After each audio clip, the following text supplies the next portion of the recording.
जादुई मोबाइल के पेड़। एक समय की बात है, एक गांव में सोहन नाम का एक किसान रहता था। वो गांव में अपनी बीवी और अपने 2 बच्चों मिक्कू और मीना के साथ रहता था। उसके दोनों बच्चे भी काफी होशियार थे और कभी कभी अपने पिता के साथ खेती में हाथ बटाया करते थे। अरे बच्चों, जरा खेतों की तरफ जाके देखना, कोई चिड़िया वगैरह दाना तो नहीं खा रहे। जी पिताजी, हम अभी खेत पर जाकर देखते हैं। मिक्कू और मीना दोनों खेतों की तरफ चल पड़े और खेतों के साथ लगने वाले बगीचे में घूमने लगे। तभी उन्होंने वहाँ पे देखा कि वहाँ कुछ शहर के बच्चे भी खेल रहे थे। शहर के बच्चों को देखकर मिक्कू ने मीना से कहा, अरे मीना देखो, शहर से कितने सारे बच्चे हमारे गांव में पिकनिक करने आए हैं। चलो उनसे बात करने चलते हैं। मिक्कू की बात सुनकर मीना ने मिक्कू से कहा, हाँ भैया हाँ, उनसे बात करते हैं। ऐसा कहकर मिक्कू और मीना उन दोनों शहर के बच्चों के पास जाते हैं और उनसे काफी घुल मिल जाते हैं। काफी देर उन बच्चों के साथ खेलने के बाद शहर के बच्चे अपनी गाड़ी में बैठकर शहर चले जाते हैं। शहर के बच्चों के जाने के बाद मीना देखती है कि वहाँ पे कोई चीज पड़ी थी। मीना अपने भाई मिक्कू से कहती है, भैया भैया देखो देखो, ये क्या गिरा है। मिक्कू उस चीज की तरफ देखकर मीना से कहता है, अरे नहीं, ये फोन जरूर उनमें से किसी बच्चे का होगा। हम फिलहाल इसे अपने पास रखते हैं। जल्द ही कोई ना कोई फोन को वापस लेने जरूर आएगा, तब हम उन्हें फोन वापस दे देंगे। ऐसा कहकर मिक्कू मोबाइल फोन को अपने जेब में रख लेता है। लेकिन वो दोनों जैसे ही अपने खेतों को पार करके अपने घर पहुंचते हैं और मिक्कू जेब से मोबाइल निकालने लगता है तो वो हैरान हो जाता है कि वो मोबाइल तो उसकी जेब में था ही नहीं। वो अपनी बहन से कहता है, अरे नहीं, अब फोन कहाँ गया? मैंने जेब में ही तो रखा था। अरे मीना, लगता है वो फोन हमारे खेत में गिर गया। भैया तो चलो चलो उसको लेकर आते हैं। वो दोनों जैसे ही वापस खेतों की तरफ जाने लगते हैं तभी उनकी मम्मी उनसे कहती है, अरे अरे बच्चों, इतना झगड़ा क्यों कर रहे हो? शोर क्यों मचा रहे हो? चलो आ जाओ, रात बहुत हो गई है, आकर खाना खा लो। अपनी मम्मी की बात सुनकर वो दोनों खाना खाने चले जाते हैं और खाना खाकर सो जाते हैं। वो दोनों सोते हुए सोचते हैं कि वो सुबह सुबह जल्दी जाकर खेत में मोबाइल फोन ढूंढ लेंगे। लेकिन सोहन जैसे ही अगले दिन सुबह सुबह खेतों में जाता है तो अपने खेतों में जाकर हैरान रह जाता है। वो देखता है कि उसके खेतों में जो सब्जी लगी हुई थी वो सारी बर्बाद हो चुकी थी और उसके खेतों में मोबाइल फोन के पेड़ लगे थे। उन पे ढेर सारे मोबाइल फोन लटक रहे थे, वो भी बिल्कुल असली वाले। सोहन जोर जोर से शोर मचाने लगता है, अरे हे भगवान, ये क्या हो गया? मेरी सारी सब्जी बर्बाद हो गई। अब ये मोबाइल फोन इनका मैं क्या करूँगा? अरे अरे कमला, अरे मेरे बच्चों, आओ देखो तो सही, ये क्या हो गया? अपने पापा की आवाज सुनकर मीना और मिक्कू भागे भागे खेतों में जाते हैं और मिक्कू सारी बात अपने माँ बाप को बताता है। अपने बच्चों की बात सुनकर सोहन और कमला जोर जोर से हंसने लगते हैं और कमला अपने बच्चों से कहती है, अरे बेटा, इसमें तुम्हारी कोई गलती नहीं है, उल्टा तुमने तो हमारा बहुत मुनाफा करवा दिया है। हमें बहुत फायदा होगा। ये सारे मोबाइल हम बाजार में बेच देंगे, बहुत पैसा मिलेगा हमें। आओ मेरे बच्चों, मेरे गले लग जाओ, आ जाओ। अपनी माँ की बात सुनकर दोनों बच्चे खुश हो जाते हैं और वो सारे मोबाइल मार्केट में बेचकर बहुत सारा पैसा कमाते हैं। नारियल पे चढ़ने वाला मशीन। विष्णुपुर नाम के एक गांव में सुधाकर नाम का एक बड़ा नारियल का व्यापारी था। उसका एक बड़ा सा नारियल का खेत भी था। वह हर साल नारियल को बेचकर बहुत ही अच्छा पैसा कमाता था। इस साल भी उसके खेत में बहुत अच्छा नारियल का फसल हुआ। लेकिन इस साल लॉकडाउन की वजह से नारियल को नीचे लाने वाले कूली नहीं मिल रहे थे। सारे लोग उनके गांव को चले गए थे। उस गांव में सिर्फ एक ही नारियल तोड़ने वाला था जिसका नाम दीपक था। तभी सुधाकर जाकर दीपक से बात करता है, दीपक भाई, क्या तुम मेरे खेत में नारियल उतारने का काम कर सकते हो? आजकल नारियल की महंगाई बहुत बढ़ चुकी है। अरे नहीं सेठ जी, मेरा तो कल सूरज सेठ के यहाँ काम है। आप बोलो तो एक हफ्ते के बाद आपका काम करता हूँ। मैं तब तक बहुत बिजी हूँ। अरे बाप रे, 1 हफ्ता? ऐसा करेंगे तो सारा नारियल खराब हो जाएंगे। देखिए सेठ जी, आप मुझे एक नारियल के लिए 10 रुपए देंगे तो मैं तैयार हूँ। मुझे मालूम है कि एक नारियल शहर में 50 रुपए में बिकती है। क्या पागल हो गए क्या? 10 रुपए? तुम बहुत लालची हो चुके हो। काम करने वाला कोई नहीं, इसीलिए तुम उसका फायदा उठा रहे हो ना। आप जो कुछ भी समझो आपकी मर्जी, नहीं तो एक काम कीजिए, आप ही चढ़कर नारियल तोड़ दो। दीपक को ऐसी बात करते हुए देख सुधाकर वहाँ से चला जाता है। अगले दिन सुधाकर खुद ही नारियल पे चढ़कर ऊपर तक पहुँच जाता है, लेकिन नारियल तोड़ते वक्त उसका हाथ फिसलकर वह नारियल के साथ नीचे गिर जाता है और उसके कमर में चोट लगती है। तभी शहर से एक डॉक्टर आकर चेकअप करके दवाइयाँ देती है। तभी डॉक्टर ने ऐसी बोली, सुनिए, आपको और बहादुरी करने की जरूरत नहीं है। अगर आपको नारियल तोड़ना है तो शहर में एक नया मशीन आया हुआ है, जिससे आप आसानी से पेड़ चढ़ सकते हैं और नारियल तोड़ सकते हैं। ठीक है डॉक्टर जी, ऐसा ही करूँगा। अगले ही दिन सुधाकर वह मशीन शहर से मंगवाता है। वह मशीन को गाड़ी जैसे पहिए थे और आसानी से एक आदमी बैठकर पेड़ चढ़ सकता है। ऐसा ही सुधाकर उस मशीन पे बैठकर पेड़ चढ़कर नारियल तोड़ने लगता है और आसानी से एक ट्रैक्टर लोड की नारियल तोड़ देता है। ये बात दीपक देख लेता है और ऐसा बोलता है, अरे सेठ जी, आप क्यों मेरे कमाई पे लात मार रहे हो? अगर सारे लोग इस मशीन को देखेंगे तो मुझे खाने के लिए पैसे भी नहीं मिलेंगे। मुझे उस दिन के लिए क्षमा कर लो। अब मुझे सबक मिल गया है। आप बोलो तो मैं ही इस मशीन पर चढ़कर आपको नारियल तोड़ के दूंगा। बस एक रोज की कमाई दे देना। अब आए हो रास्ते में, अब नाटक बंद करो और सबको सस्ते में नारियल तोड़ के देना, खबरदार। तब से सुधाकर ने जैसा बोला ऐसा ही काम करने लगा। गरीब का सोने का सेब का पेड़। एक गांव में चंदू नाम का एक आदमी रहता था। वो बहुत गरीब था। वो पास के गांवों में लोगों के खेतों में काम करके अपनी रोजी रोटी कमाया करता था। सभी लोग उसे मेहनत मजदूरी दिया करते थे और खाने को खाना भी दिया करते थे। लेकिन जगन सेठ बहुत ही चालाक था। चंदू जब भी जगन सेठ के बागीचे में काम किया करता था, वो जगन सेठ उसे कम पैसे दिया करता था और खाना तो दूर, उसे पानी भी पीने नहीं देता था। अरे चंदू, क्या कर रहा है वहाँ पे? काम धंधा नहीं करना है क्या तूने? बस जब देखो खाना खाता रहता है, पानी पीता रहता है। चलो चलो लगो काम पे। हाँ सेठ जी, बस जरा प्यास लग गई थी, अब अभी सारा काम खत्म कर देता हूँ। हाँ हाँ ठीक है ठीक है। एक दिन जगन सेठ जब अपने गोदाम में पौधे देख रहा था, तभी उसकी नजर वहाँ पड़े सेब के सूखे पौधों पर पड़ी। अरे ना जाने ये मुंशी जी कहाँ से उठा लाए हैं पौधे, सूखे ही पड़े हैं, क्या करो इनका। तभी वहाँ पर चंदू आता है और वो जगन सेठ से कहता है, सेठ जी सारा काम खत्म हो गया है, आप मुझे मेरी मजदूरी दे दीजिए, मैं चलूँ फिर। तभी सेब के सूखे पौधों को देखकर जगन सेठ को एक आइडिया आता है और वो चंदू से कहता है, अच्छा इधर आ, एक काम कर, ये सेब के पौधे हैं, ले जा इन्हें अपने आंगन में लगा लेना। सेठ जी मैं इन पौधों का क्या करूँगा, ये तो वैसे ही सूखे हैं। ले जाने हैं तो ले जा, वरना जा यहाँ से, कुछ नहीं मिलेगा। चंदू चुपचाप वो सेब के सूखे पौधे उठाता है और अपने घर के आंगन में जाकर लगा देता है। वो उन पौधों की बड़े अच्छे से देखभाल करता है। एक महीना बीतने के बाद चंदू के आंगन में सेब के पौधे लहलाने लगते हैं। अब उनमें फूल भी आ जाते हैं। चंदू ये देखकर बहुत खुश होता है। अरे वाह, मैं तो इन पौधों को बिल्कुल बेकार समझता था, इन पौधों में तो फूल भी आ गए हैं, अब जल्दी ही इनमें सेब लगेंगे। एक दिन सुबह जब चंदू उठकर अपने पौधों के पास जाकर देखता है तो वो हैरान हो जाता है, उसमें सुनहरे रंग के सेब लगे हुए थे। अरे वाह, ये सुनहरे रंग के सेब, ऐसे सेब तो मैंने आज तक कभी नहीं देखे। चंदू सभी सेब तोड़कर शहर की मंडी में जाता है। सेब के व्यापारी सेब देखकर बहुत खुश हो जाते हैं और वो चंदू से कहते हैं, अरे भाया कहाँ से लाए हो ये सेब तुम? ये सेब तो मिलते ही नहीं है यहाँ पर, क्या दाम लोगे इनका? सेठ जी जो देना है दे दीजिए। अब भैया मैं तो इनका 1 लाख रुपए दूंगा।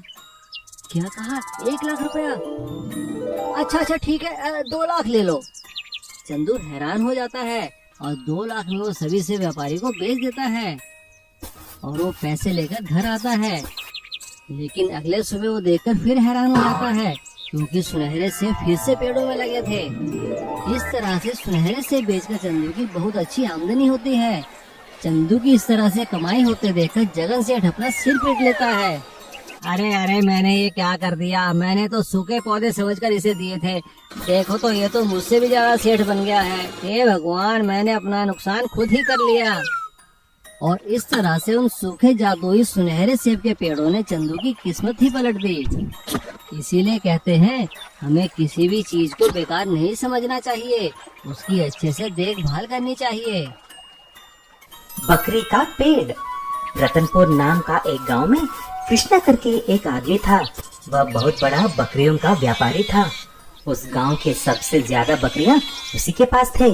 इस बात का उसे बहुत गुरूर था। वह बहुत घमंडी भी था। उसको छोटे या बड़े का अंतर नहीं होता था और सबके साथ जो मन में आए बात करता था। एक बार पंचायत में गांव की समस्या बात करने के लिए कुछ बड़े इकट्ठे होते हैं। वहाँ पर कृष्णा आया। क्यों रे, कुछ काम धंधा नहीं है क्या? सभी बेकार लोग इकट्ठे हो गए। अपना शक्ल तो देख लो। बड़े आए गांव की समस्या दूर करने वाले, ठीक से मेहनत नहीं कर सकते। हाँ। तभी गांव का सरपंच ने बोला, ए कृष्णा, जबान संभाल के बात करना। तुमसे उम्र में और अनुभव में बड़ा हूँ, उसका भी कदर नहीं है तुम्हें? अगर पंचायत की अपमान करने लगा तो गांव से बहिष्कार कर दिया जाएगा। क्या अनुभव रे? पिछले 10 साल से गांव को तो देखो, ऐसा की वैसा पड़ा है। लेकिन मुझे देख लो, मैं इस गांव का बड़ा व्यापारी हूँ, पैसा है मेरे पास। अब से तुम पंचायत से हट जाओ, मैं संभाल लूंगा। आप सबसे छोटा हूँ लेकिन बड़े बड़े काम कर लेता हूँ। तुमको अपने बकरियां और दूध की फैक्ट्री देखकर बहुत चर्बी चढ़ गई है रे। रुक, तुमको जल्दी से सबक मिलेगा। इस तरह कृष्णा सबको नीचे दिखाता था। सबके साथ ऐसा ही बर्ताव करता था। एक बार कृष्णा अपने बकरियों के साथ जंगल में जा रहा था। तभी उसने एक बड़े पेड़ के नीचे एक स्वामी जी बैठकर तपस्या करते हुए देखा। तुरंत कृष्णा कुछ सोचे बिना बकने लगा। अरे ओ स्वामी जी, मैं जंगल में चल चल कर बहुत थक गया हूँ, अभी उठ वहाँ से, मुझे आराम करना है। लेकिन स्वामी जी उठा नहीं। ए बुढ़े, काम काज है नहीं, यहाँ कितने देर बैठकर सोता रहेगा, उठो उठ। ऐसा बोलकर स्वामी जी को धक्का मारा। स्वामी जी तुरंत उठकर कुछ बोले बिना वहाँ से चले गए। तुरंत उस बड़े पेड़ से एक आवाज निकलने लगा।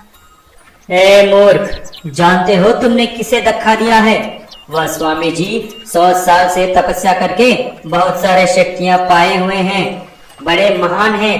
यही मेरा श्राप है, जिसकी वजह से तुम्हें इतना घमंड है, वह सारे मेरे हो जाएंगे। पेड़ ऐसा बोलते ही कृष्णा के सारे बकरियां माया से उस पेड़ पर आ जाते हैं। ये देखकर कृष्णा चिल्लाने लगा। अरे अरे ये क्या, मेरे सारे बकरियां, अरे ये नहीं हो सकता, मेरा सारा व्यापार चौपट हो जाएगा। हे पेड़ देवता, मुझे क्षमा कर दो, मुझसे बहुत बड़ी गलती हो गई है। ऐसा कृष्णा रो रो कर चिल्लाने पर भी बकरियां नहीं आए। ए मायावी पेड़, मुझे माफ कीजिए, मैं आज से किसी से ऐसा बात नहीं करूँगा, मुझे सबक मिल गया है, दया करके मेरी बकरियों को लौटा दो। तभी स्वामी जी वहाँ पर प्रकट हो जाते हैं और एक इशारा करते ही सारे बकरियां फिर से पेड़ के ऊपर से नीचे आ जाते हैं। बेटा कृष्णा, सबसे प्रेम के साथ व्यवहार करना, इसमें ही सबकी भलाई है। जादुई मछली का पेड़। जोधपुर के गांव में बिपिन अपने दोस्तों के साथ गिल्ली डंडा खेल रहा था। तभी उसका दोस्त वेंकट दौड़ता हुआ वहाँ पर आया और चिल्लाने लगा। अरे यार बिपिन, तुम्हारे घर को बैंक वाले जब्त करने के लिए आए हैं। तुम्हारे पापा ने कुछ कर्जा लिया लेकिन उसको समय पर चुकाया नहीं, इसीलिए बैंक वाले कुछ गुंडों के साथ आकर घर का सारा सामान बाहर फेंक रहे हैं। जल्दी आओ, चलो चलो। अरे यार, ये तो मेरे पापा मुझे भी नहीं बोला। चलो चलो जल्दी चलो। जब विपिन और वेंकट वहाँ पर पहुँचा, बैंक ऑफिसर सामान को बाहर फेंक दिया। जब विपिन उनको रोका तो बैंक ऑफिसर ने ऐसा बोला, क्यों रे, अभी शर्मिंदा हो रही है क्या? जब कर्जा लिया है तो चुकाना भी पड़ेगा ना, पेड़ के जितना हुआ है। लेकिन अपने बूढ़े बाप का कर्जा नहीं चुका सकते क्या? सर, आप मुझे 1 महीने की मोहलत दीजिए, मैं आपका सारा पैसा चुका दूंगा। ऐसा बोलते ही बैंक वाले चले गए। विपिन अपने पापा से बात कर रहा होता है, तभी एक कौवा आकर एक खत को विपिन के सामने फेंक कर चली जाती है। अरे, ये तो मेरे दादाजी का खत है, उनको गुजर के बहुत साल हो गए। इस पे कुछ लिखा है पिताजी। घने जंगल के अंदर एक नदी पार करके जाओ तो तुम्हें एक जादुई मछली का पेड़ मिलेगा। पिताजी, ये देखो, उसका नक्शा भी है यहाँ पर। चलो यार वेंकट, तुम मेरे साथ चलो, हम वहाँ जाएंगे और उस जादुई मछली के पेट से मछली निकालकर पैसे कमाएंगे। पागल तो नहीं हुआ? पेड़ में से मछली और ये खत में जो लिखा है, तुम उसे विश्वास कर रहे हो? क्या करूं यार वेंकट, मेरे पास अभी तरकीब कुछ नहीं है, चलो मेरे साथ। ऐसा दोनों दोस्त घने जंगल में चले जाते हैं। नदी पार करने के बाद उनको एक बड़ा विशाल सांप नजर आती है। तभी सांप ने पूछा, आप दोनों हट्टे कट्टे हो, बोलो आप में से कौन मेरा भोजन बनेगा? मैं अभी बुढ़ा हो चुका हूँ और मुझे बहुत भूख लगी है। तभी वेंकट ने बोला, अरे यार, मैं तेरे साथ आकर किधर फंस गया रे? तुरंत विपिन ने बोला, साहब जी, मुझे बस एक जादुई मछली का पेड़ की तलाश है। एक बार वो मिल जाए, मैं आकर आपका भोजन बनूंगा। बस अभी के लिए हमको छोड़ दो। इंसान बहुत धोखेबाज होते हैं, मैं तुम्हारी बात कैसे मानूं? साहब जी, आप एक काम कीजिए, वेंकट को वह पेड़ दिखा दीजिए, मैं आपका भोजन अभी बन जाऊंगा, आप मुझे खा सकते हैं। सभी लोग मेरे बात सुनकर ही भाग जाते हैं, लेकिन एक तुम ही हो जो यहाँ पर है। लगता है तुम बड़े ईमानदार आदमी हो। वो देखो, जादुई मछली का पेड़, जितना भी मछली चाहिए लेके जाओ। सांप ऐसा बोलते ही वहाँ पर एक जादू पेड़ मछलियों से भरा हुआ प्रत्यक्ष हो जाता है और सांप गायब हो जाती है। तभी विपिन और वेंकट सारे मछलियों को लेकर बाजार में बेच देते हैं। ऐसा ही 1 महीने के अंदर विपिन बैंक का सारा कर्जा भी चुका देता है और अपने बुजुर्गों का घर को बचा लेता है। चंदा की एक बहुत ही अच्छी आदत थी। वो जहाँ से पानी ढूंढती थी, उसके आसपास के बड़े बड़े पेड़ पौधों पर पहले पानी डालती, उसके बाद अपनी मटकी लेकर घर जाती। ये उसकी रोज की दिनचर्या का काम था। आसपास के बड़े बड़े वृक्ष हमेशा उसका इंतजार करते। चंदा आती ही होगी, आज बहुत प्यास लगी है, जल्दी आ जाए तो मजा आ जाए। हाँ भाई, तुम ठीक कहते हो, ये लड़की पूरे गांव में सबसे अच्छी है, हमेशा हर रोज हमें आकर यहाँ पर पानी देती है।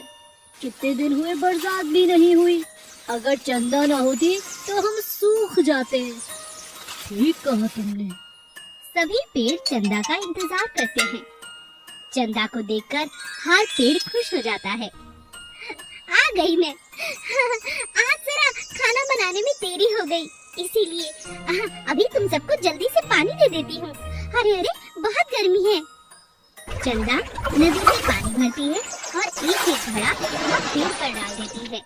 हर पेड़ लहराने लगता है, खुशी से झूमने लगता है। अरे अरे अरे, देखो कैसे लहरा रहे हो, तुम्हारी तो खुशी का ठिकाना नहीं आम पेड़।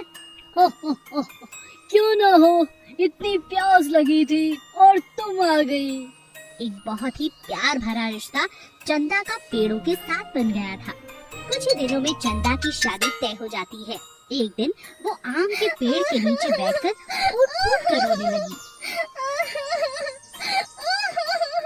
चंदा, तुम रोती क्यों हो? बात क्या है? चंदा सारी बात पेड़ों को बताती है। अब वो पेड़ों की भाषा समझती थी क्योंकि वो उनसे रोज मिलती थी। मैं चली जाऊंगी। बाबूजी ने मेरे दूसरे गांव में शादी तय कर दी है। तुम सबकी बहुत याद आएगी। कौन तुम्हें पानी देगा? मुझे बहुत दुख हो रहा है और पिताजी के पास शादी के लिए पैसे भी नहीं है। वो हमारी दोनों बकरियां और गाय को बेच रहे हैं। उन पर इतना बोझ आ गया, मुझे बिल्कुल अच्छा नहीं लग रहा। चंदा की बातें सुनकर आम का पेड़ और नारियल पेड़ फूट फूट कर रोने लगते हैं। तभी आम का पेड़ कहता है, चंदा ने इतने सालों तक हमारी सेवा की है, हमारा भी तो कोई फर्ज बनता है। भगवान ने हमें इस धरती पर भेजा है तो कोई ना कोई पानी पिला ही देगा। आम के पेड़ को वरदान था कि वो जब चाहता अपने आम को सोने का करके किसी को भी भेंट कर सकता था। जहाँ पर चंदा रो रही थी, उसकी झोली में आम का पेड़ सोने के आम डाल देता है। चंदा हैरान रह जाती है। अरे सोने के आम ये कहाँ से आए? आम के पेड़, क्या ये तुमने मुझे दिए हैं? हाँ, ये मेरी तरफ से तुम्हारे लिए शादी का तोहफा। इसे ले जाओ और अपने पिताजी को दे दो। किसी भी पालतू जानवर को बेचने की जरूरत नहीं। और हमारा क्या है, तुम अपनी सहेली गोपी को कहना, वो हमें पानी दे दिया करेगी। चंदा बहुत खुश हो जाती है। सभी पेड़ों को गले लगाकर वो अपने घर लौट जाती है। कुछ ही दिनों में चंदा की से शादी हो जाती है और फिर उसकी सहेली गोपी रोज आकर पेड़ों को पानी देती है।